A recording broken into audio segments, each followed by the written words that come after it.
All right, Cade. Hello. Thanks for joining us this evening. And I say us, it's just me and you. That was weird. But thanks for joining me tonight. I'm very excited to have you on the pod. And we were talking before the pod that this is our first conversation. Mm-hmm. I follow you on X. We go back and forth a little bit. I did watch your documentary. That's where I first got to see some of your work. I was thinking, this is something that I wanted to do. Yeah. And you beat me to it. Yeah, it's also something I wanted to do for a long time. I kind of always had like an itch to do something with YouTube. People were always telling me to do YouTube stuff for a long time, and I never had the right idea. I don't want to just do it to do it. I don't want to do what everyone else is doing. I don't want to do like talking about the news or just reviews or anything like that. I'm like, I because everyone does that, right? So like, I want to find my own in that makes you interested and whatever. And then, from there, maybe once I get an audience or whatever, you can do more traditional things. Yeah. Yes. This was the thing that kind of hooked me. That makes sense. So let's take a step back here before we get into the doc itself. I want to talk about your career. Just kind of go into how you first started in your career and what brought you to this point. Gaming content is really the only thing I've ever done, ever. I got into writing about video games after Grand Theft Auto 5 came out. I was 13 years old, and I was like, I want to be there when GTA 6 comes out. I want to be covering that. Didn't think it would take 13 years. But that was the kind of desire. And I was like, I love other games too. So in the meantime, cover all these other things that excite me, like Call of Duty. I saw a website on Twitter. Well, actually, let me back up. There was another website I followed on like Instagram, and I don't even remember what it was called anymore. They're not around. They were looking for writers, and they're like, we can't pay you, but like it's just experience. And I'm like, I'm 13. Of course I'll take experience. The one requisite they had was you had to be 18. So I lied about my age. Oh, did that for a little while. They caught on eventually and fired me. But I mean, like, again, I wasn't paid or anything. It was like, whatever. It got me, a couple like reviews and articles under my belt, and that was a cool experience. And I eventually did take that to another website that I saw on Twitter.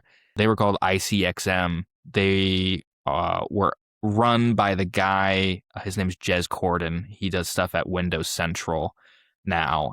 They're an Xbox website. Did a lot there for a couple years. Eventually went on to a website called GameZone. That's where I started getting paid. I was like 15 or 16 at that point. And it just kind of all piled up from there. I could go on forever about this. But yeah, I mean, it just kind of snowballed. I never worked fast food or retail or anything like that. That was all I ever did throughout high school and into my adult life. Very privileged for that. But it was one of those things where I knew what I wanted to do very early on, and I just kind of went after it. Well, thank you for unpacking that. So going back, that first gig you had, you were 13 years old. Yeah. You falsified your age. They didn't find out for the longest time. Yeah. And then they did find out. I got to ask, how long did it take until they finally found out? It was a few months. Really? Like, yeah. I don't even really know how they found out. I think it was probably my young enthusiasm. Like I was like way too chatty, and they're like, what is this guy's deal?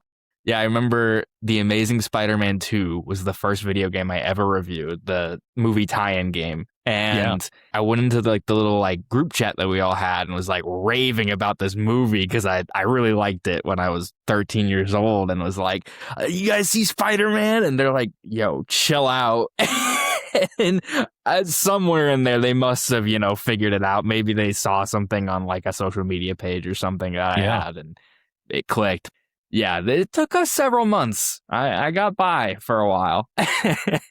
Wow, that's impressive.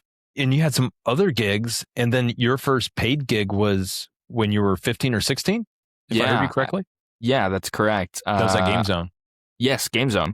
They were super cool. I knew a guy who worked there, and he basically was like, hey, why don't you come do this? And he kind of opened the door for me there, and I would just write every day after I came home from school. Like, that was, while most kids were going to go work at like McDonald's or whatever, I was like excited to get home. Like I'd run off the bus and open my laptop and be like, what's new in the world? And, just write all night. And Wow. they paid me by the article. So I would get like, pretty sizable amounts of money just because I just didn't want to stop. I was a machine. I wish I still had that same energy. Yeah. I don't have that same drive anymore. Yeah, I just grinded, and eventually I actually became the editor-in-chief of that website for a few years. And this was, I'm trying to think of the timeline. This was about a decade ago? Yeah, this would have been, it would have been 2016 is when I started, I remember, because Batman versus Superman was coming out. And I wrote about that. I think I got the sort of keys to the kingdom in early 2018. So yeah. Wow. Yeah. Relatively fast turnaround there. Yeah, it was. It's kind of unbelievable. Yeah. So that's interesting because you're saying all of us, we're working fast food or, we're being bums at home, but not only are you're not being a bum, you're writing about games. So did you always have this love of writing? It seems like you had this very early on. I don't know. It's so weird. Like, I don't remember, maybe, I certainly remember, in school, they would, have assignments in English class or whatever for, create a story. I love to tell stories. Now, I can remember some of the stories I wrote were, definitely, plagiarized. Not that I was, intentionally trying to copy it, but, I was lifting inspiration, but probably leaning a little too hard. But it was one of those things till you write what you know. I probably took that way too much to heart and was I'm just going to write my favorite things, like Batman. I would just write Batman stories in school. I think more of it was I knew I wanted to do something with video games. I knew I was too stupid to code. That all of that was too intense for my brain. And instead, I was I like to talk about games. And I found IGN and stuff and was oh, how exciting. That's what these guys do. They just talk about video games. I can talk. I think I just kind of bullshitted my way into it, I guess. Yeah. Yeah. We all have to. Yeah. At different points, right? Genuinely, you won't know until you try, right? That's right. As you're talking, I got your LinkedIn pulled up because I'm that cool. And I'm just going through your career here. And I didn't realize, just some of the stops you had, comic book, Rolling Stone, which is impressive. And then IGN recently. Yeah. And I remember you post about the IGN gig. That's fairly recent from what I've gathered. Yes. The IGN thing was a result of the Call of Duty video. They emailed me and they told me they saw this video and offered me a position, no questions asked, off of that. Wow. That's awesome. Yeah. It felt really good. You mentioned it there. Let's get right into it. Sure. And I'm biting at the bit because Modern Warfare 3, I was more of a fan of Modern Warfare 2. It's not that I didn't enjoy Modern Warfare 3. I thought it had its problems. I don't really want to talk about the game itself. I do want to talk, just as you cover in the doc, everything surrounding the game, because I remember that happening in real time. And my goodness, that's a little over 15 years ago now? Yeah. It's happened so long ago, but we really don't have, before your doc, we really didn't have too much there. It was just a lot of hearsay. Yes. And that's why I really appreciated the work that you put into this, because we're actually getting some of these voices, some of these individuals who were there. And it wasn't just hearsay or rumors or the rumor mill, but we're actually hearing from people on the ground. I thought that was awesome. Yeah, thank you. I really appreciate that. I mean, kind of like you said, Modern Warfare 3, I think for a lot of people was a game that they were yeah, I like Modern Warfare 2 more. Or, there was something off about it to a lot of people. Part of, I think, not the only reason, but certainly a part of the reason why I wanted to do this was, well, why? What made it that way? You're coming off of this amazing game. And it is more of that game. But what happened? So for a lot of people, it was let me educate you on how that came to be. Yeah. I do want to take a look at the numbers. And sure. This is something that I put together. $400 million in its first 24 hours. And it sold 6.5 million copies in the US and UK alone. This single day total topped previous record holders like Black Ops at the time and major film debuts at the time, including Harry Potter and Deathly Hallows Part 2. Fastest property to hit $1 billion in revenue. It only had taken it 16 days. it had dethroned Avatar, Yes. which had previously held the record for the fastest entertainment entity to cross $1 billion, doing so in 17 days to break that mark. And then taking a look, Activision became the first publisher in history to set back-to-back-to-back opening day entertainment launch records. Modern Warfare 2 in 2009, Black Ops in 2010, and then, of course, Modern Warfare 3 in 2011. Then there's also Xbox Live records and so forth. But just by the numbers, even though you had all of this happening in the background, when it debuted, it was crushing everywhere. Yeah, it was an event, right? Like Call of Duty's still a big deal. I'm sure, looking at sales numbers, many times it probably outsells those games, but like there was less stuff, at that time. Now you have content everywhere. Things that big just don't feel as important when you have a billion movies on Netflix that, are the number one movie on Netflix every week. The biggest movies at the box office, like Spider-Man's going to make $1 bajillion this weekend probably and stuff like that. But back then, like these moments just felt so special and they had such big marketing campaigns. We talk about it in that video of creating event with Doritos and Mountain Dew and big live action commercials with celebrities and all this stuff. Also, maybe a little relevant right now is like the physical aspect of it, going in person and lining up in November outside of GameStop with your buddies. Yeah. And just that camaraderie. I was too young to ever go to those things, but my brother got to go and shared stories with me of like, we have a military base nearby and like they'd pull up in Humvees and they would like bring pizza and like sell the game to everybody. And like they did like a partnership with GameStop and stuff. And I'm like, that's cool. You don't have that waiting on the PlayStation store, clocking or ticking down the clock until midnight and then it just launches. It's not the same. Yeah. I think that all played a really big role in that kind of event feeling, I think that the last time that I went to a Call of Duty launch event, it was it was before COVID. It was Modern Warfare 2019. Sure. That was a really fun event. Yeah. And then after COVID, things changed. We had more of an adoption of digital copies, of course. And that kind of went away. I think the very last one I went to was Modern Warfare 2, the newest iteration. Sure. And it was just downright depressing. There were 3 or 4 of us there. You just kind of know, you're thinking, oh yeah, I'm one of the last few here at the party. Yeah. I did that for Uncharted 4 when that came out. And that was my first one. And I was so excited. And I got to GameStop and it was just me and the employee. And they had some like tiny balloons. And that was it. And I was like, did they let you have it's one? Over. No. And that was Uncharted 4. That was 2016. Are you saying that was your first and last? Pretty much. Yeah. Yeah. So I want to make sure I'm hearing you right. Your brother told you about all these launch events, going back to Modern Warfare 2 and Modern Warfare 3. And then you're thinking, all right, I'm going to try this out for myself. Yes. And you go to Uncharted 4. Yeah. And it was just me. And nothing special about it. It was just, the store I think closed at like 9 and they like stood in there and waited to reopen it at midnight or whatever. He went to Modern Warfare 2 and Grand Theft Auto 5 and he's like, yo, it was a movie, it was crazy. Yes. And then I go and I'm like, oh, this is so sad. Yes, a little bit different of an experience for you than the least. But how did you know this is the story that you had to tell first?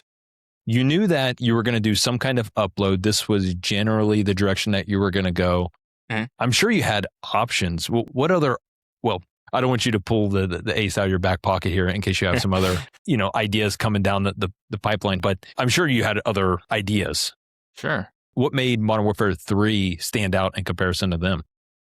It's so interesting. It all happened very quickly. I got laid off from my job on January 6th, a very unlucky day in history, it seems like, but I got laid off and then was like, okay, now what? And it's not the first time I've been laid off. The first time I was like, oh my God, it's over. Like I felt so crappy and like I didn't know what to do. Yeah. This time I was like, very calm. I remember my girlfriend was like, "You're like really chill about this." And I'm like, "Yeah, it's going to be fine." And I don't know why that was. I think like immediately, like it was like a day later, I reached out to Robert Bowling and kind of got the ball rolling on this. But to answer your question, it was a situation, it was very clear to me that I had an opportunity to do something. I couldn't just wait around for someone to give me a job. I had to do something myself. The kernel of this story was always in the back of my head as like something I always wanted to tell. What I reached out for him for was just the leak portion of the video. That was it. It was not about anything else. I just reached out and said, "Hey, you remember when Modern Warfare 3 leaked? That was kind of crazy. Like, would you want to like sit down and do an interview with me about this?" And he was really game for it. And then I reached out to Brian Crescenti, who's the journalist who posted the leak of the game. And that was kind of it. When I was preparing my questions for Robert, I was like, oh yeah, there's also like the Vince and Jason stuff and what happened at Infinity Ward. I should probably ask about that. And then I should ask about this. And I was like, oh God, I'm going to spring on him like I'm doing like a whole Modern Warfare 3 documentary. I can't tell the story about the leak without everything that comes before it, because that is such like a major, even though it's not directly related, all these obstacles they had to overcome. The video just kind of expanded over a matter of days into something more comprehensive. I did want to ask you, you brought up Vince. Yeah. Vince, I'm sure most of those who are listening are aware that he had passed, unfortunately, back in December due to a fatal car accident, which was just a terrible day. I remember seeing that news. Do you remember where you were when you heard that news or seen the news? Yes, I was at my desk working and was writing articles. And when that came across, I was like, no way.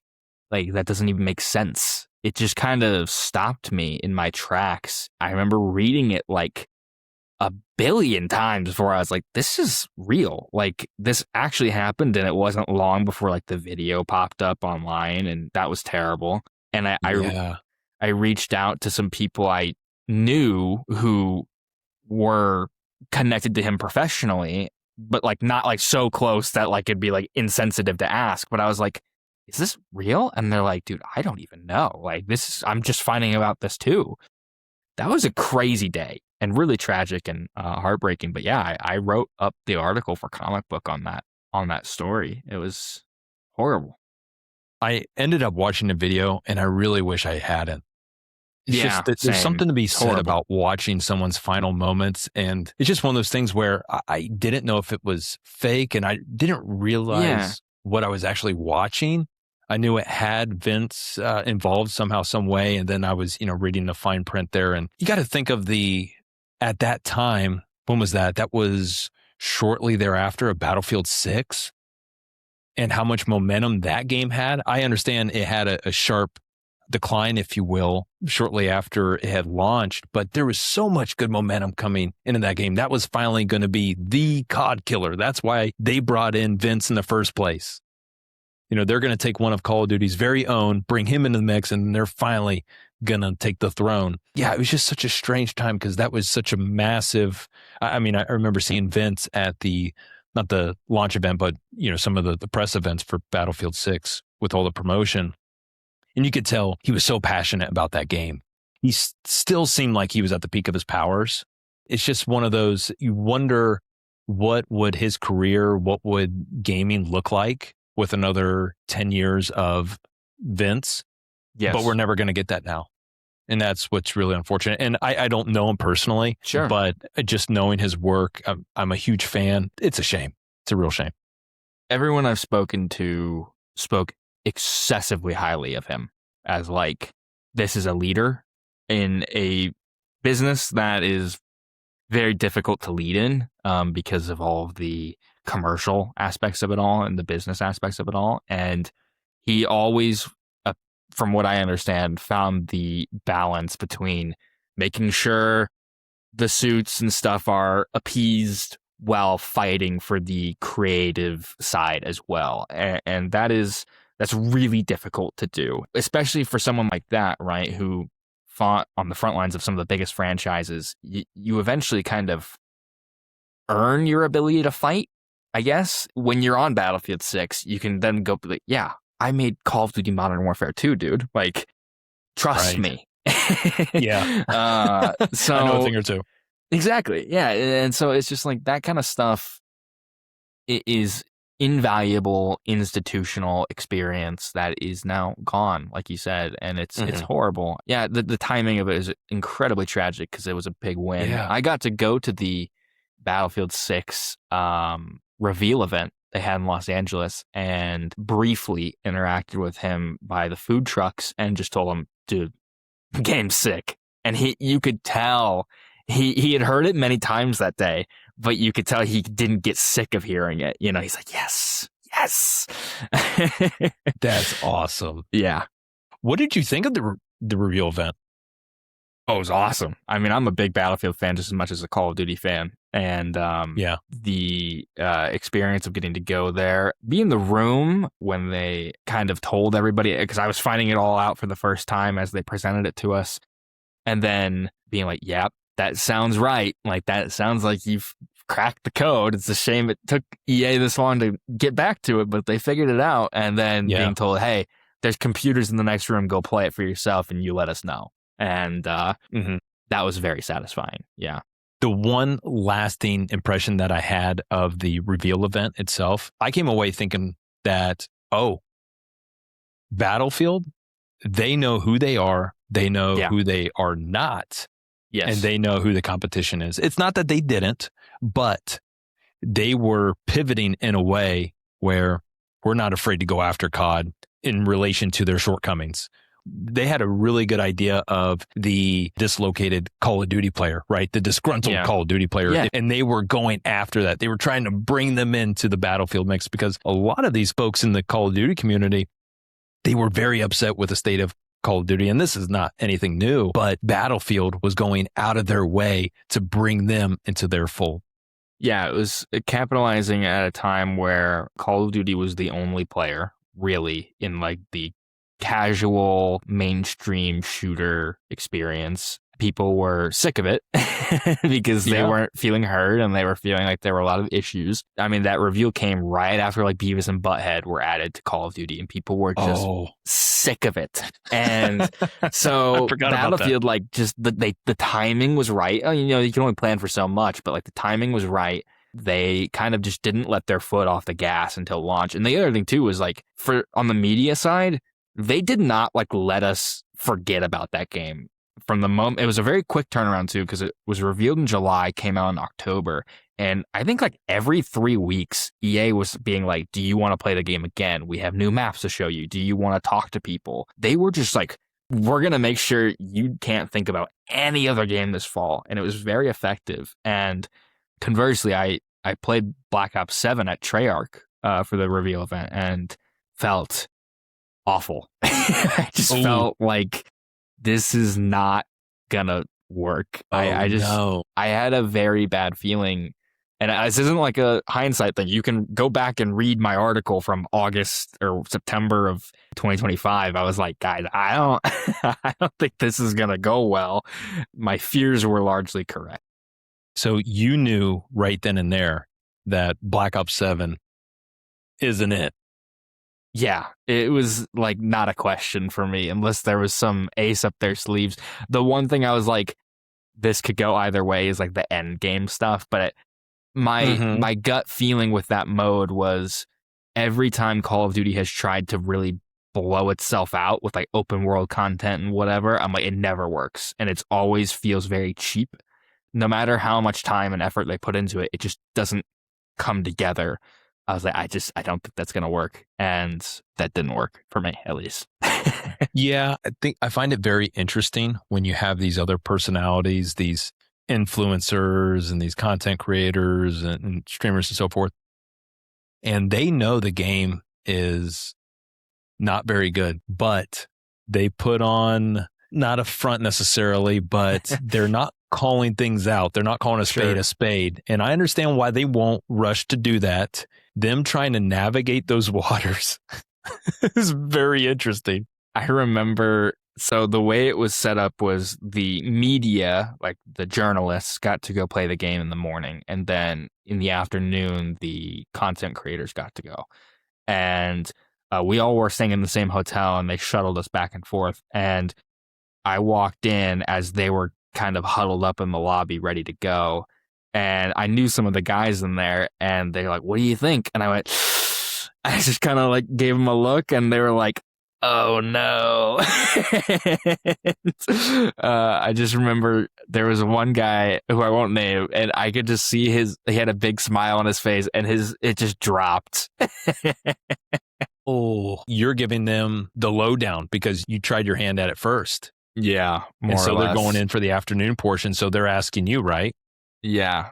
And I was like, "Yeah, guys, I don't think this one's it." And they were like, "Ah, man." And they're already doing the calculus in their head because they're going to have to do some kind of dance for several hours. Yeah. Oof. Yeah. Yeah. Okay. That was pretty funny. I just remember that. Yeah. And hopefully that's not the same here with Modern Warfare 4. That's coming but that's, is it September? It's late August, isn't it? It's October. Well, the release date, but Call of Duty Next is late August, yes. right? Yes, You're correct. Yeah. That's remote, I believe. They're doing online. Yeah, I'm not sure how they have it that. set up this year. I have higher hopes for that one. Black Ops 7 just seemed like it was in a really like tough situation from like the development timeline. I just remember when they gave us the presentation on the game, they were like, "We developed Black Ops 6 and 7 at the same time." And I'm like, "What? What are you talking about?" I'm like, A, I don't really believe you. And B, if that's true, I don't know how you did it because these games are all encompassing and all consuming to make. So I was like, I don't know how you could have done that. But either way, I was like, yeah, I can tell like something was not right here. Just hearing that, your antenna goes up, right? Yeah, exactly. Oh no, this is not looking good. I think the question was like, did you guys make this in like 12 months? And they're like, no, we've been working on it even longer than Black Ops 6, technically. And I'm like, We had a folder. We started the folder. Yeah, I'm like, okay. Yeah. Going back to, you mentioned you got laid off. If I remember correctly, you said a day later you reached out to Robert. Yeah, it was literally just like I didn't use LinkedIn at that time, but I was like, this is the only way I know how to like reach out to somebody like that because he's not on Twitter or anything anymore. And I was like, I'll try it and see what happens. And I reached out to him at like midnight and wasn't expecting a response. And almost immediately he said, "Here's my email. Like, send me a proper email and we'll talk." Like the next day or whatever, I sent him an email, and within a week or so, he was like, "Yeah, I'm in." And you had reached out to him specifically to address the leak. Correct. Yeah, it was just that. That was all I pitched him on. And then when we started the interview, I kind of blindsided him. Kudos to him for just going with it because I was like, I know I told you it was just the leak, but like last 24 hours, I've built my questions around so much more than that. He said, "Whatever you want to talk about, man." He just kind of rolled with it, which is awesome. Wow, that's really cool. Yeah. That's fascinating because the doc itself, you really didn't expect to be this comprehensive. You were going at it from this angle, but then you're starting to prepare to have this conversation with Robert, and then it becomes something else entirely. Yeah, I was thinking like maybe a 15, 20-minute video. Yeah. And then it ends up being what? 2 hours. Yeah, 2 hours. Yeah. I was thinking it was every bit of 2 hours. Yeah. And I mean, it was longer at one point. So like it was I think I did over like 10 hours of interviews. So like would never have done that for the video I was initially setting out to do, right? But eventually it demanded that much kind of time and effort. 10 hours. I was curious about that. Yeah. Wow. Okay. All right. So you reached out on LinkedIn. He gets back with you relatively soon. Did he kind of get you connected with Glenn Schofield? I think he might have asked if I was going to talk to him. And I think by that point, knowing where I was kind of going with this, I might have reached out to him independently. All I know is I reached out to Glenn on my own. He was also super game, which was also surprising to me. I've interviewed him once before. He Okay. I don't know if he remembered me. He said that he recognized me, but this was like 6 years ago. So I'm like, I wouldn't expect you to recognize me. It was 20 minutes over Zoom at the beginning of COVID when he was forming his last studio, the striking distance, whatever made the Callisto Protocol. But yeah, he was super cool. Like I can't stress how cool everybody was, and like just like yeah, I'm in. Like I just was just some random kid on LinkedIn just being like, hey, I want to tell probably one of the most like sensitive stories from your career. Wow, and they were on board with it.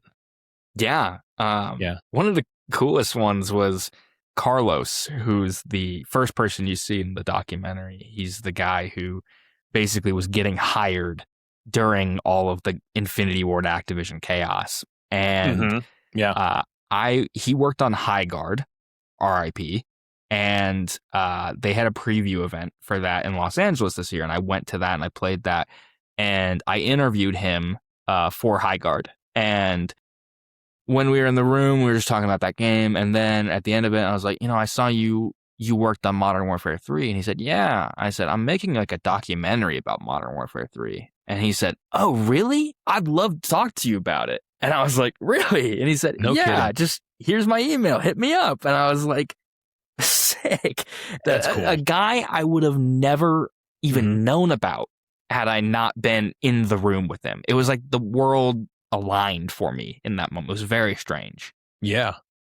Strange to say the least. Yeah. Do you think these individuals who participated in the doc, do you think if you would have done this, let's say very early on in your career, like 10 years ago, do you think they would be as open, given that it would have been fairly recent since the developments? Question. I doubt now it's 15 years. Yeah, I kind of got the sense that they, because of the distance, they were more open to it. I don't know. I know some like NDAs were probably in place. That's just natural with the gaming industry. Is there's a period where I think you just can't really discuss certain things for a while. So certainly not when I started, and also I would not have felt equipped to do it. This is a culmination of everything I've learned over the years. I wouldn't have felt ready to do it. And it was certainly like, this was the time. And, Glenn just retired. So I'm sure for him too, it was like I'm not going to be working in this industry anymore. So what do I got to lose? Exactly. And Robert's is launching like an independent studio. So I think everybody was felt very comfortable. There was kind of no subject that wasn't allowed, at least in the sense that I never asked something and they never said, I'm not going to talk about that, which was interesting. Yeah. And for a lot of these individuals, they may, you had already mentioned a few of them. I did look, it is striking distance for Schofield.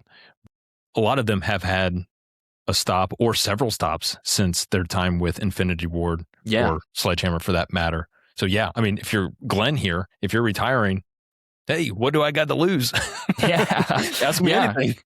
And he was really awesome too, because it took a while to get him on camera because he was really busy. He was moving and all sorts of other stuff. And it was I had to kind of wrangle him almost in a way, but he was really cool.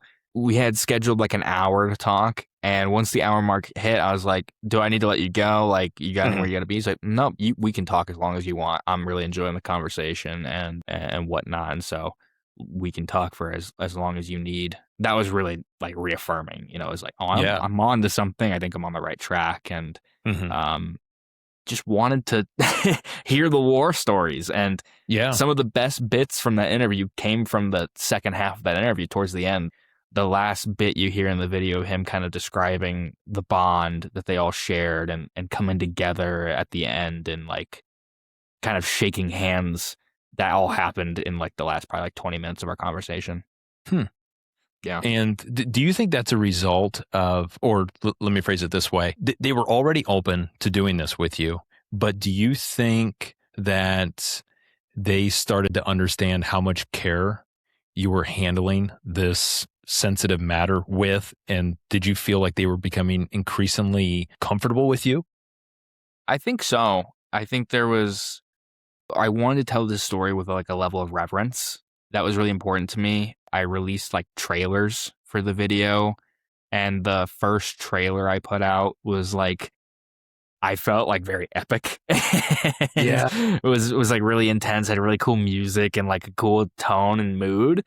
Because when I pitched it to them, I'm like, I can't really describe to you how this is gonna look. I had like an idea in my head, but I'm like, I can only tell you, I can't show you because I haven't made anything before. But if you trust me, I think this could be really cool.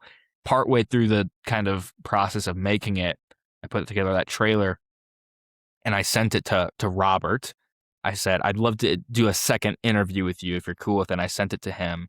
He never like said anything, but I could tell like his answers the second time around got like way more in depth and enthusiastic. Oh. And again, I think that goes to your point of like comfort of just being like, Yeah. I get what you're doing. I see your vision and I want to lean into it.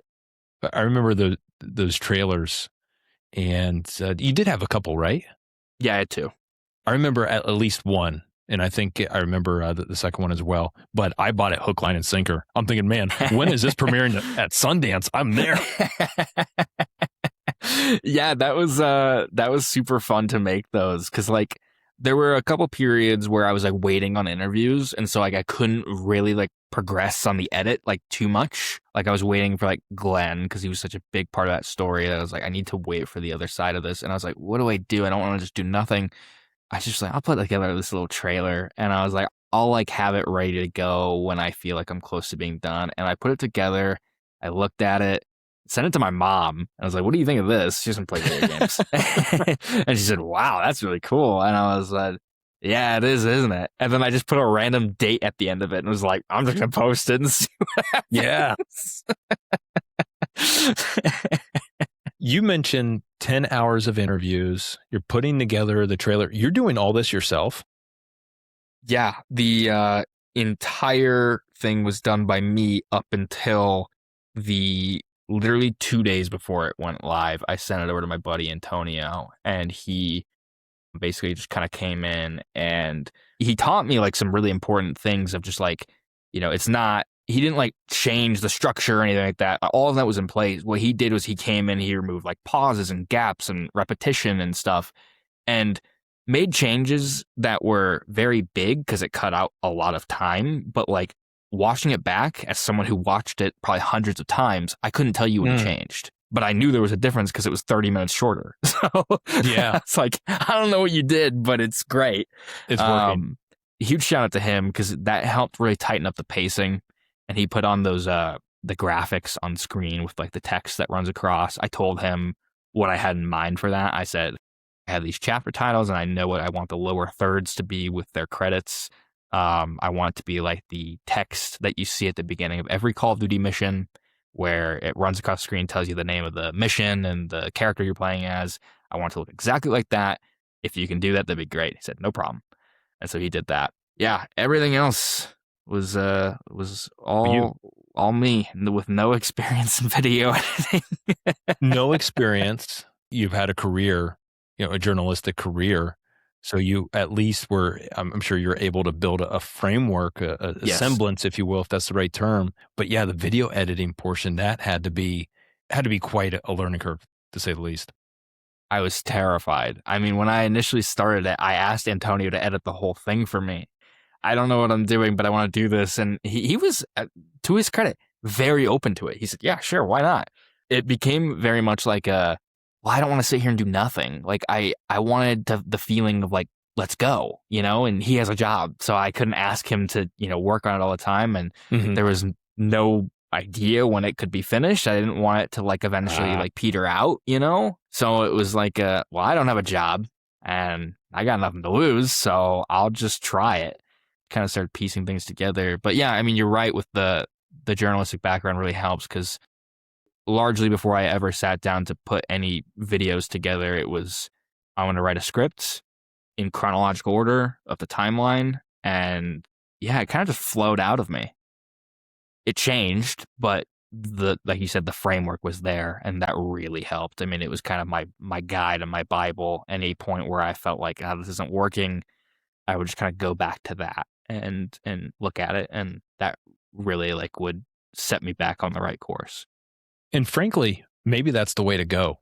Instead of Yes. writing for IGN, not to talk bad about your current employer here, but let's go with someone else, like Rolling Stone, for instance. Sure. Maybe this would have been different if you're writing for Rolling Stone, if this is a different topic that you yourself are not a fan of. It seems to me like you were very invested. You wanted to learn what happened behind the scenes yourself.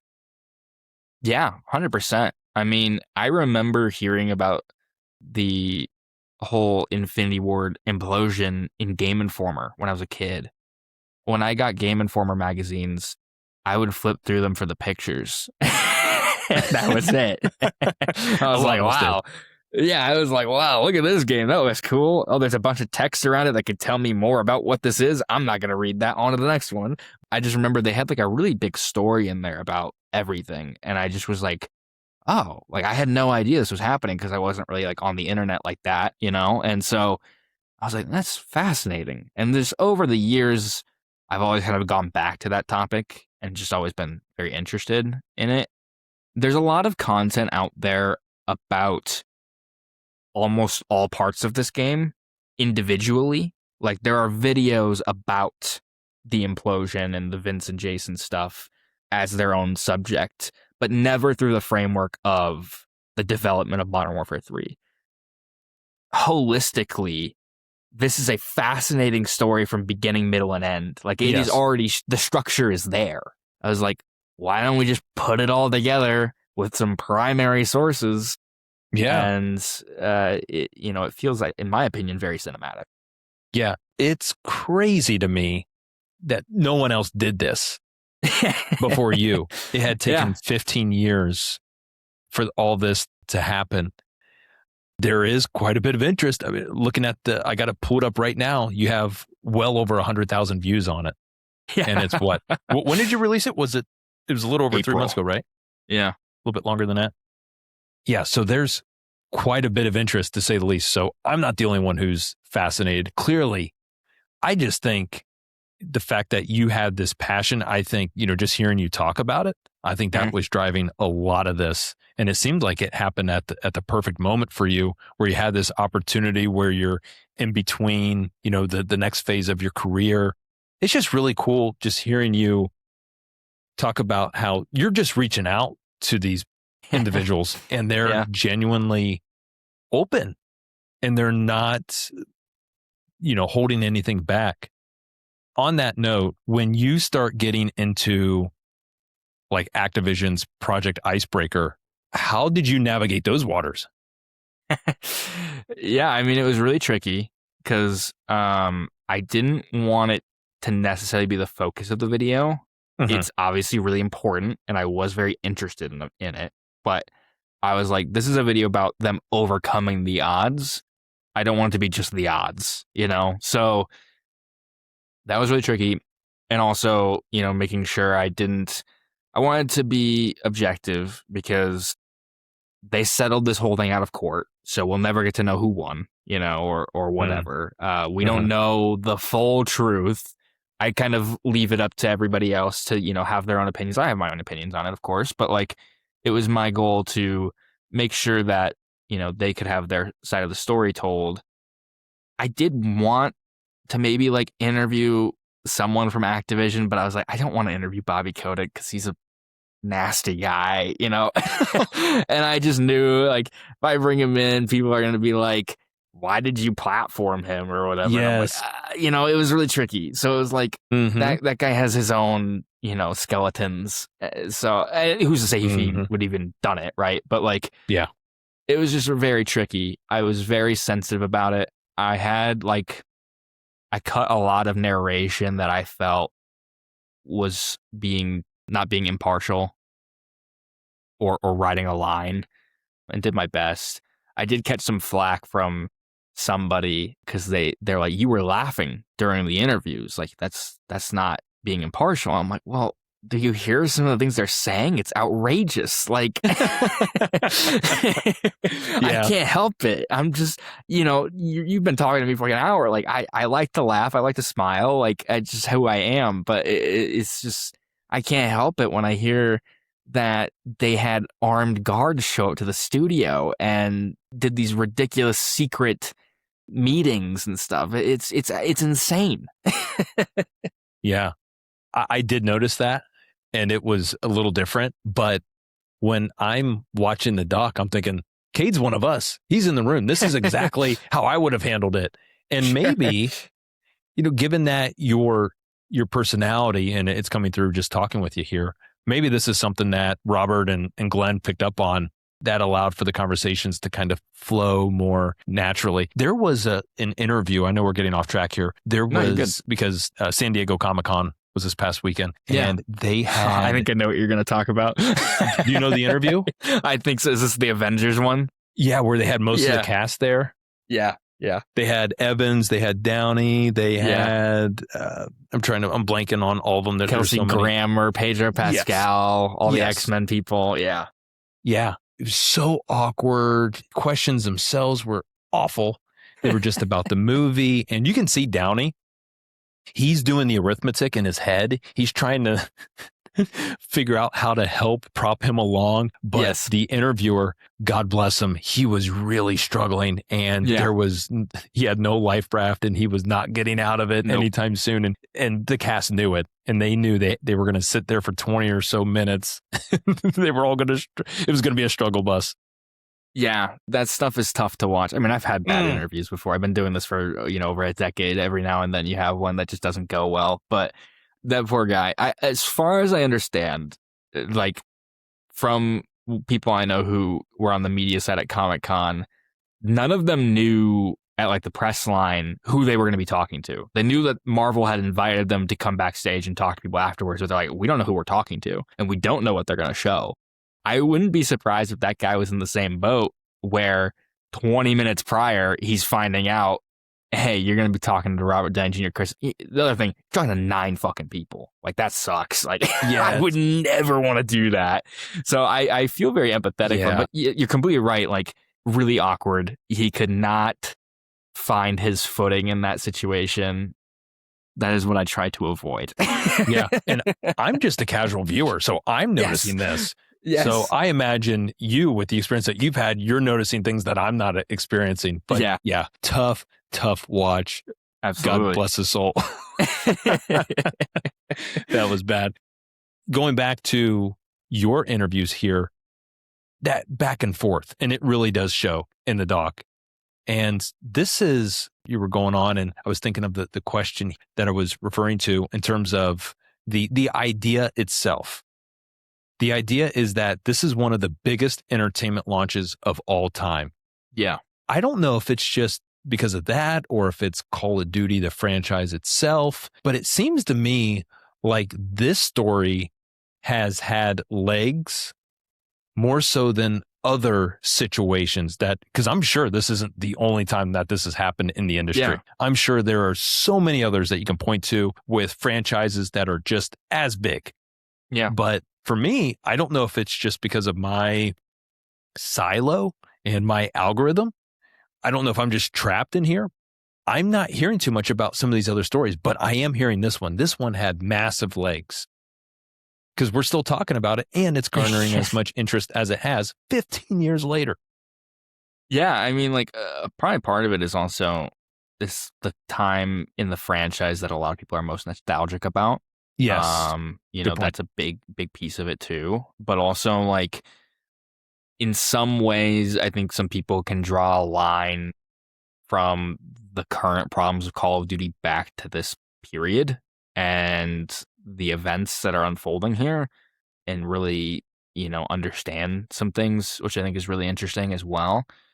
But yeah, I mean, there's people I know who either haven't played a Call of Duty game in 20 years or 15 years, or they haven't played a video game ever. And people, or just like don't care about Call of Duty, and they're just like, I just really like the story. Like, it's just a cool story. Yes. My brother's wife, who obviously is very biased, she does not play video games, and she watched it with him. And she said, that was really good because, like, I don't know anything about these games. I don't know anything about these people. And I understood all of it. And I was like, you're ironically the person I kind of made this for, in some ways, because I want it to be as broad as possible, knowing full well that we're going to talk about spoilers in the story and whatever, and you're not going to have any context to that. But like big picture, you understand the sort of almost underdog mentality to the story of you just lost half your team and you have to follow up what was probably one of the biggest video games ever made at that point. How are you going to do it? It really is a story as old as time itself. Really, at its core, it's labor versus ownership and the dance that the two have. And that's what makes it relatable. And that's not just gaming. I'm sure you're going to see it in all kinds of different industries. And that's why I think it's not just limited to gaming, but it has broad appeal where you'd mentioned where you can have someone who doesn't or who's hasn't picked up a controller or anything like that, but they can find it interesting. So it does have that broad appeal. I would agree with you on that. You just reminded me of something. When I was trying to get all kinds of people involved in this, I reached out to Infinity Ward's HR person from that time. She did not respond to me, but I was just very interested because I was like, what the hell was your perspective, on all of this? And I assumed I wouldn't get an answer, but I had to try because one thing I noticed was she was one of the people who left with Respawn. She left with those guys who went to go form Respawn. And so I was like, clearly you didn't agree with what was happening there, Yeah. So this individual had left around the same time as you had mentioned. You didn't get any kind of response?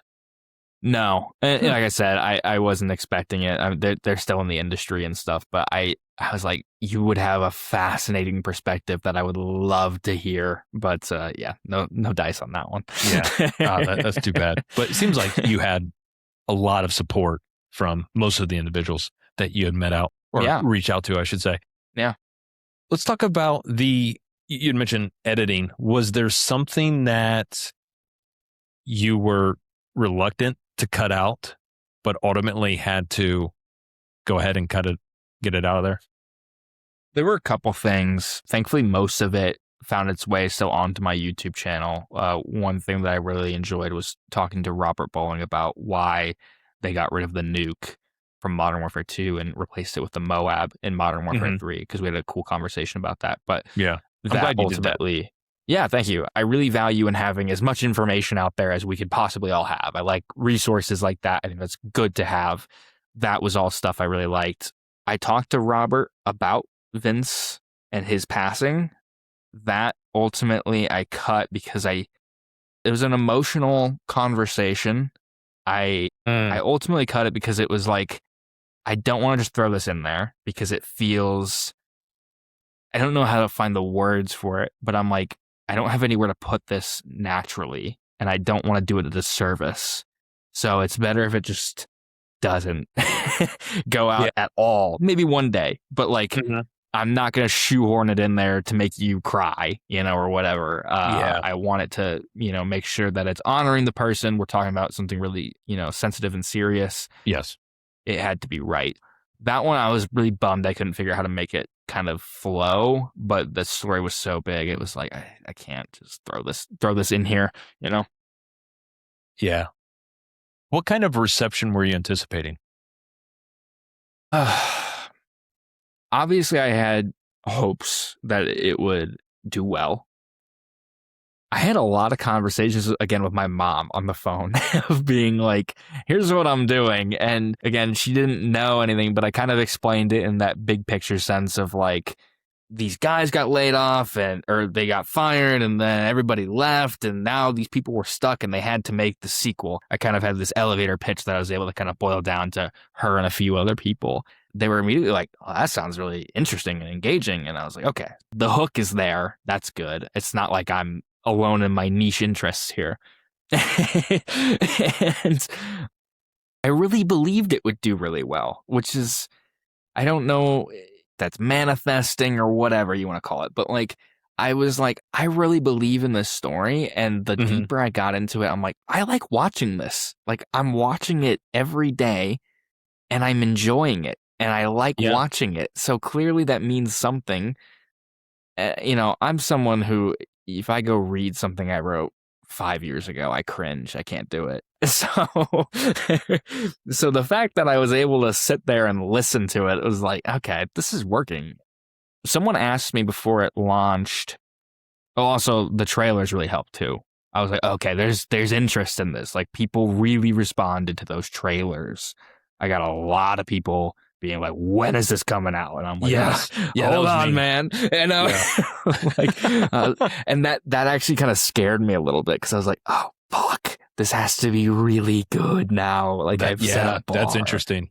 Yeah. And so I got scared. I'm like, what if I don't give them what they want? But at the same time, there were people in the comments being like, oh, I really hope we hear about this or that. And I was like, we got that. I have that. That was kind of fuel of like, I know I've got what you want. Just hold on. Someone asked me like a week or two before it came out, they said, how many views do you want out of this?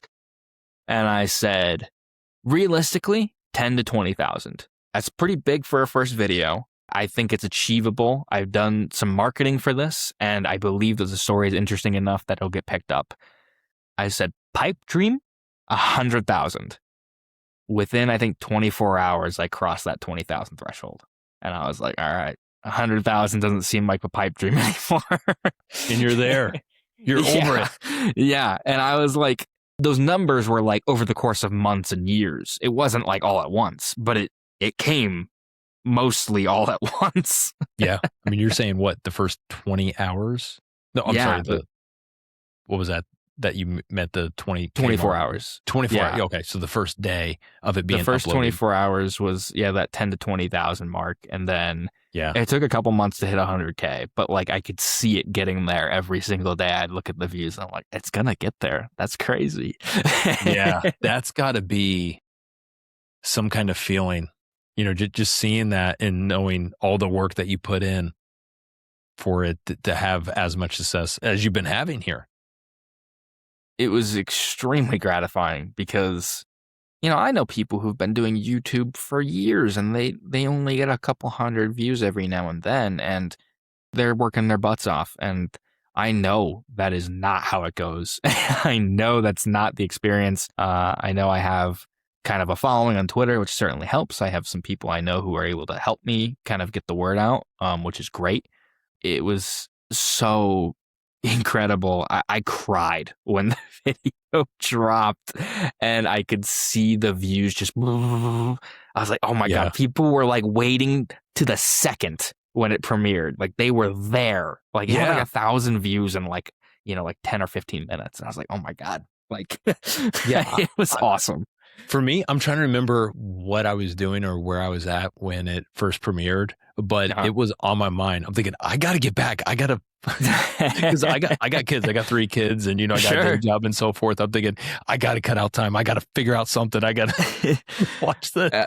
I dropped it on Easter weekend too. So I was like, okay. I was like, I don't know if this actually helps it or hurts it, because I'm like, people have, extended time because they might have like a day or two off, but I'm like, but they're going to be with family, so I don't know, but it worked. What was your promotional strategy, if you will? You mentioned that, you're following on X. Did you reach out to people with the likes of Charlie Intel and Modern Warzone and so forth? Yeah, I did reach out to them. I kind of just told them, hey, I got this thing that I'm gonna like drop a trailer for. Would you share it? They were all very kind because I know them. I was only do it if you think it looks good. don't just post anything. They were like, no, this looks good. We'll share it. That's great. Yeah, that helped a lot. Yeah. It was just leveraging. I know that the most hardcore Call of Duty people follow those accounts. Obviously, I'm going to take advantage of that. Yeah, and that's certainly where I first found out about it. I think, did Discussing Film share it? Yeah, I have known them since their earliest days. We have a very tight relationship, so it was kind of a no questions even asked kind of thing. Obviously, again, that's just maybe a little nepotism, but like if you have the resources, you gotta take advantage of them, right? Exactly. Yeah, and I think that's actually where I first had seen it, was Discussing Film, if I'm not mistaken. But Yeah, and then I they shortly thereafter I seen it from Charlie Until and Modern Warzone. Yeah. Okay. Yeah. Was there anything from Robert or from Glenn or anyone else for that matter that in terms of developments that genuinely shocked you? It's hard to say I like was genuinely shocked or anything, just because obviously I knew the questions, so like I was asking them for a reason, but like I was hoping for some of the answers I got, or like, insight into some of the things I was asking about. You know what? There were a couple things. I had a suspicion that maybe there was something here, but the level where the family's blown up, I was like, what did you guys think of that? And they were all like, man, I don't like that level. I was really surprised. I genuinely was like, oh, okay, like none of you were behind this. It kind of is surprising it made it into the game. Yeah. And the bit about the Steven Spielberg stuff was also kind of surprising. I knew he had pitched a Call of Duty movie at one point, but I had no idea it was during this period. And so, think 2013 or something like that, a Steven Spielberg Modern Warfare movie would have been nuts. Yes. Yeah. Because I thought it was more recent, and I was like, it's still cool, but like little less exciting, I guess. But back then, holy crap, that would be crazy. I mean, Spielberg is, how old is he now? He's in his 70s or 80s. I think he's in his 80s now. He's 79. Okay, almost there. Did you see Disclosure Day? I did. Yeah. What did you think about that? It was okay. I really loved the ending. I really liked the ending, but all the stuff with the villain felt so hokey. And I guess I just kind of wish it was like maybe a little bit more grounded than it was. Like if it was really about, we're going to reveal the truth about the aliens, like that's cool. But like all like the powers and whatnot, I was like, this isn't working for me. But yeah, it was okay. I just couldn't get there all the way. The big baddie is Colin Firth, and I love how, spoilers here for anyone who hasn't watched it, but he just pretty much sits down. Yeah. Or decides to sit down, and it's one of those things where it's over, boss. Yeah. Exactly. Yeah. That movie, because I was so excited about Spielberg coming back. I was excited about John Williams on the score itself. I knew that the topic itself, the UAP topic, I'm very interested in. So all these things are coming together. I'm really excited about this. And then even all the promotion for the movie leading up to it, Spielberg was saying this and that about UAP and so forth. And he had some really interesting comments. I'm thinking, oh, this is something that's very near and dear to his heart. He's been doing this forever in terms of the phenomenon. I mean, I think, what was it? First Encounters was 77. If I'm not. And E.T. and even Indiana Jones a little bit. Yeah, exactly. The Crystal Skull. But watching Disclosure Day, I'm thinking, oh, he lost his fastball. Yeah, it was. It's time to take the keys from Grandpa. He's great director. The visuals of that movie are still awesome, but the story is just not there. And that's when you have such a compelling hook. That's where I was like, I just can't get there. But like, there's like a shot in the movie where early on when she's driving to work, that cop pulls her over, and there's a pan where the camera's like from the point of view, like the back seat, and you're seeing her through her side door mirror. Then it moves ever so slightly, and you can see the car now, the cop car in the mirror. And I was like, oh. He's still like got a little flair to him. I love that. There's glimpses. Yeah. Now, have you watched He's Odyssey? Still in there. I have. Yeah. Okay. I saw it twice. It's got to be jarring to see Disclosure Day and then see Odyssey, right?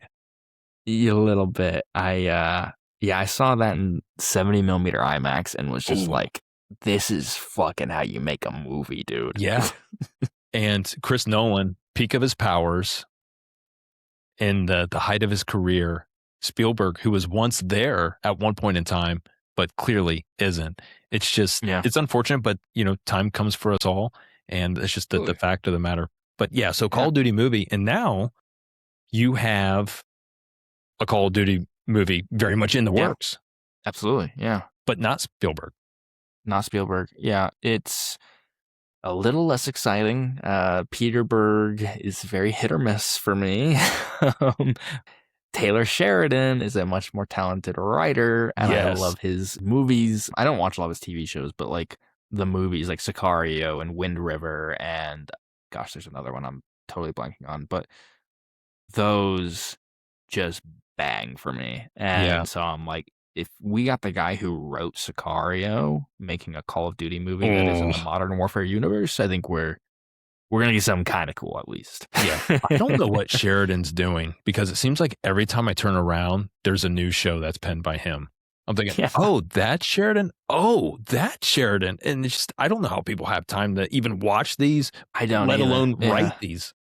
Yeah. It's interesting too, because I don't know if you know this about Hans Zimmer, but apparently sometimes he'll like put his name on a movie, but like he didn't do the music. It's just like someone like affiliated with him. It's something that can happen. And I'm like, Taylor Sheridan, do you have like a group of writers that you like that are the Taylor Sheridan writers?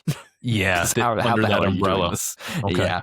If you had to guess, or maybe better yet, if you had a wish list for the plot of the Call of Duty movie, which title or which direction would you go with it? I'm very interested in adaptations that expand a bit. I know some people are not fans of that, but I'm like, the games are cool. Like, leave them alone. But like, take Captain Price and Ghost and Soap and whatever, and do like a new story with them. Something in between the games, whatever that looks like. I don't know. Yeah.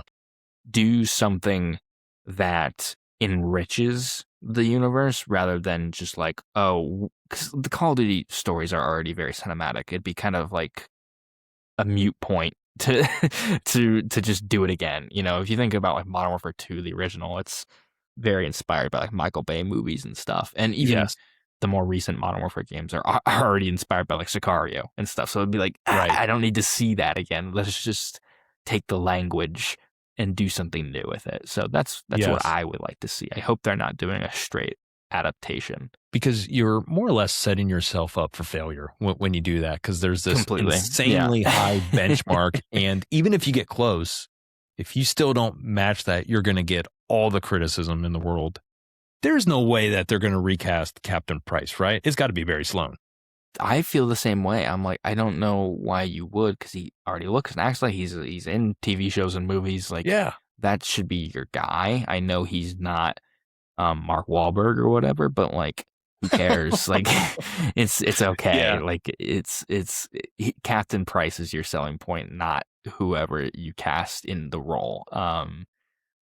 So you should get the guy who knows it best, and I think that's the way they should be done.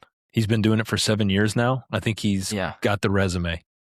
And I don't even feel that way about like every adaptation. I'm not like, I need to see Roger Clark, who played Arthur Morgan, play Arthur Morgan in a movie or something like that. You know, like, because he's very different in real life than he is to Arthur Morgan. No disrespect to him. I love him. He's awesome. I've interviewed him and stuff, and he's a great guy. But I can't picture him playing live action Arthur. It'd just be very different. So, and he's older than Arthur too. It's like, you probably need to get someone else. But Barry Sloan is 1-to-1 to me, Captain Price.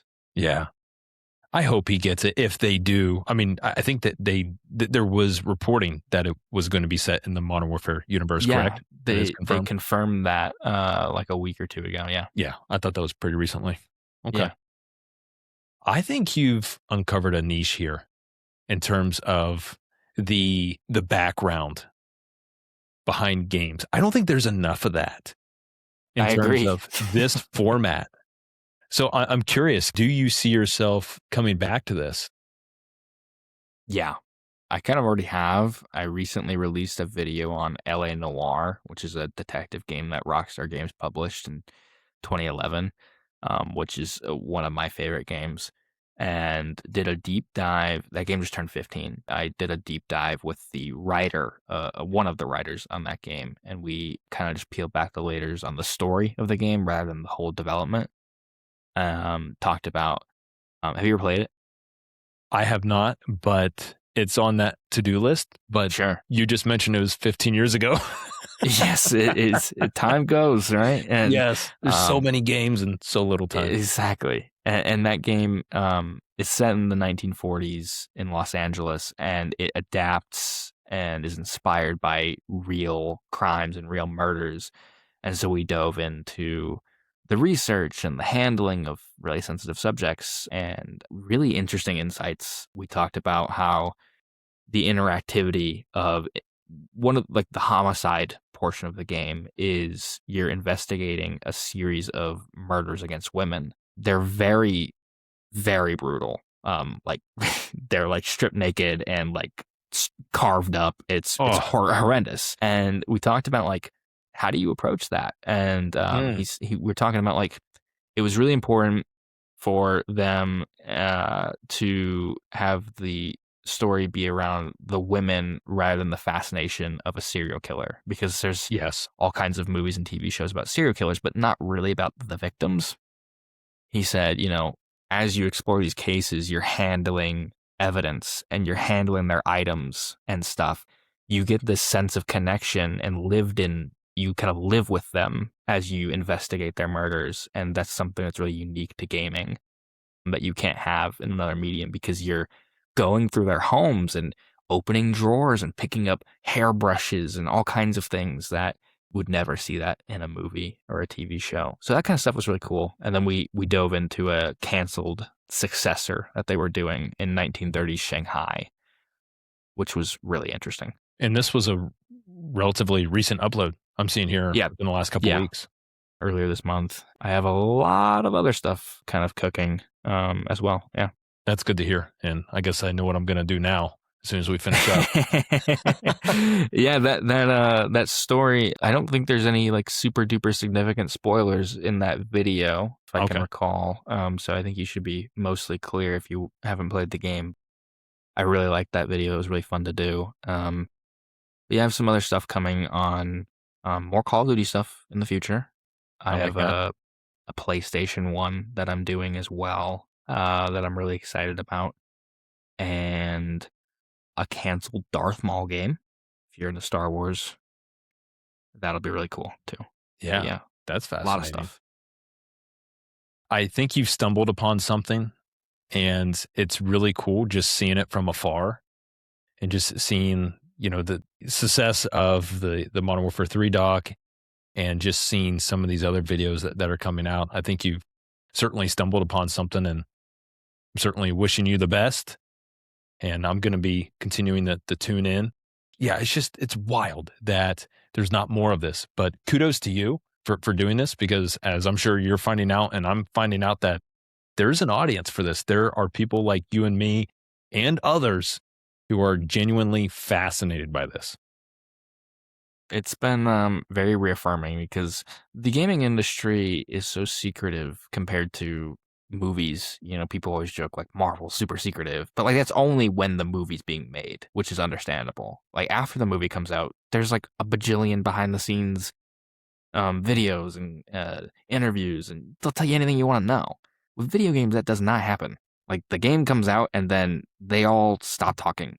So I'm like, I want to know how my favorite games came to be. I want to know, even if it's not dramatic, like the LA Noire stuff, like the stuff we covered, there is a dramatic story about how that game came to be, but we don't really go into that because it's been covered to death. But still, like just learning just the process of telling a very cinematic story in a video game with innovative technology and stuff was really interesting. And yeah, some of the stories aren't dramatic, but I still find them interesting and entertaining.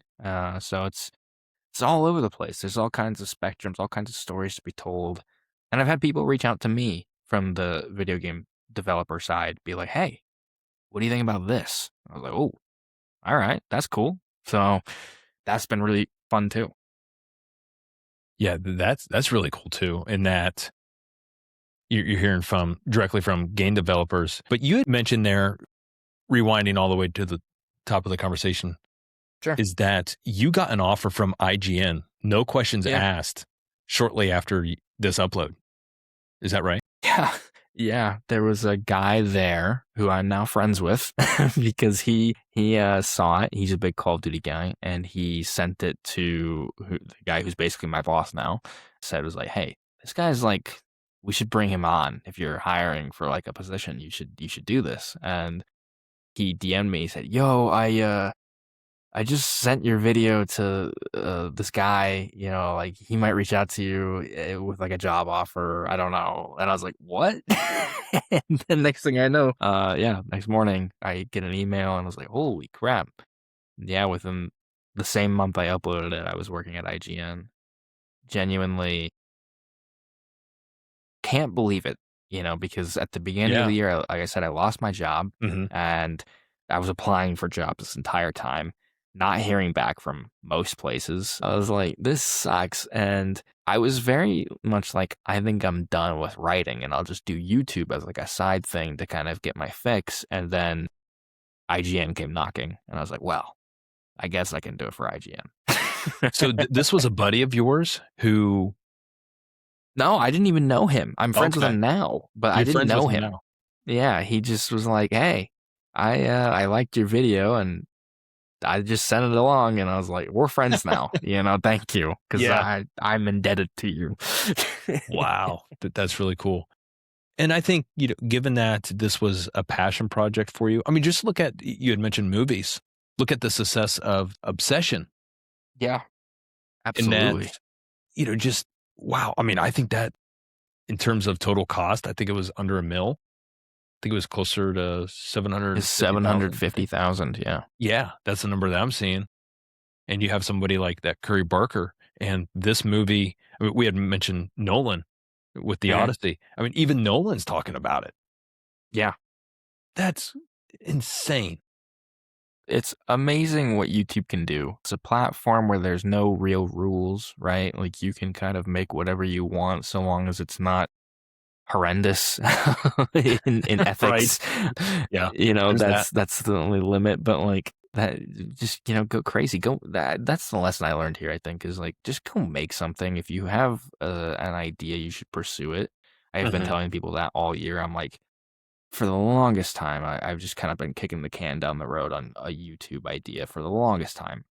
Eventually it was like, well, it's time to take the leap of faith and see what happens. And I couldn't be happier because it opened so many doors for me. Like I said, IGN probably would not have reached out to me had I not made this, because I was just one of many other writers out there looking for a job. And although I had experience, there's so many other people with experience. I made something that they covered as news, which helps a lot too. Yeah. They were like, yeah, I mean, it's kind of just, I guess, a no-brainer. Not only is it something you should do just because it maybe fulfills you creatively, but it can also lead to unexpected, paths. Who knows what kind of doors it can open for you. Absolutely. Yeah. And I'm sure Curry Barker and Kane Parsons, who did Backrooms, would all tell you the same thing, Yeah. Curry Barker, I mean, we were talking about what you were anticipating in terms of reception. There's no way he thought this movie would make as much money as it did, right? No, there's no way. He's even said as much. He's like, anyone, I think, with a brain, like, would look at that movie and be like, that'll do well. That'll be a fun thing that's like, oh, this like kickstarts a career and he'll get to go on and do things, right? But like, this is one of the biggest horror movies in history. Yeah. That doesn't happen. Yeah, this never happens. And he's going to be at the top of the list. Yeah, he is. He's directing a new Texas Chainsaw Massacre movie. Yes. And he got I think it was an 8-figure deal for something else that I don't even know if there's like a project. It's just like, we want it. So good for him. Yeah, I'm like, holy crap, dude. You've hit the top. I'm always like, well, you better hope the next one doesn't suck. Like I hope it's not all hype. It's scary to break out with your first thing, right? That's puts a lot of pressure on you to make sure you can follow it up. And you can certainly speak to that in some way, right? I felt a lot of pressure even with that LA Noire video of like, oh man, like because it's not as big as the MW3 one in terms of the scope of the project. it's just me and one guy. And I was like, are people going to be like, oh, this is disappointing. I want more stuff that has like, 6 or 7 people speaking on a subject. And nope, nobody cared. So it's like, great. But yeah, it took me, I had that video like not ready, but I was working on it before the MW3 video even came out. But it took me a really long time to like push it through because I was like, I hope this doesn't suck. But yeah, it all worked out. Yeah. And I think, there's something to be said, as I had alluded to, in terms of it being a work of passion, right? You with this doc here, it was very near and dear to your heart. And then just talking about Curry Barker. I mean, this is something, it seemed like it was a love letter from him.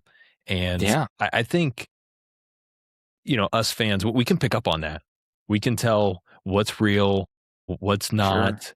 And I think you're starting to see that, whether that's gaming or movies. But Cade, yeah, I've kept you long enough. This was a lot of fun. I appreciate you doing this. We don't know each other. Before I had reached out to you, I'm just a big fan, and certainly a big fan of the doc. For those of you who haven't already checked it out, please do yourself a favor, check it out. It's titled The Inside the Chaotic Development of Modern Warfare 3. Came out a few months ago here, already well over 100,000 views and 2 hours. And then you had mentioned that you do have other conversations and other uploads, especially with Robert Bowling there, why Call of Duty's Nuke went missing. That's another fascinating upload. And that's not nearly as long, of course. That's it's like 6 minutes. Yeah, so that's a quick watch. But if you're a Call of Duty fan, or if you're just a gamer, or even outside of gaming, if you're just interested about the developments and the comings and goings of the industry at large, please check this out. It'll be definitely worth your time. But Cade, thank you so much for doing this.